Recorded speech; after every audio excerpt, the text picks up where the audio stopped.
T shirt पहन के घूमो ही गया के बाजार गे।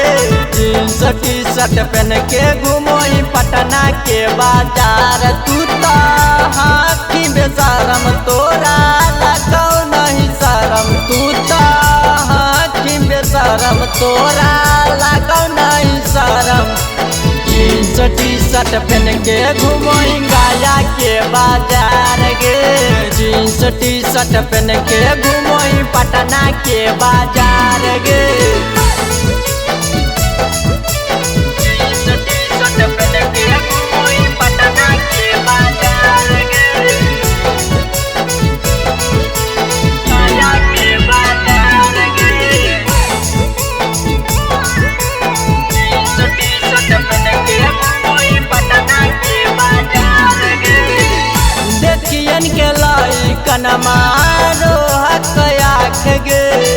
पीछे पीछे घूमै लफुआ करो परेशान गे। देखियन के लाई कनमा रोहक आँख गे।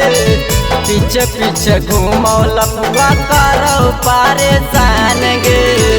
पिस्टन सटा के छौरन लेता हूँ माजा मार गे। जींस टी शर्ट पहन के घूमो ही गया के बाजार गे। जींस टी शर्ट पहन के घूमो ही पटना के बाजार गे।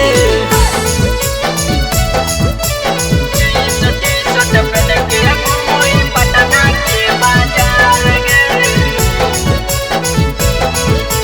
गया के बाजार गे।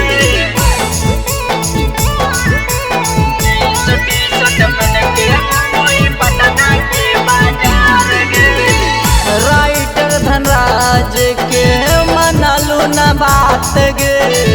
सचिन लाल संग तू तो करो ही प्यार गे। राइटर धनराज के मनलू न बात गे।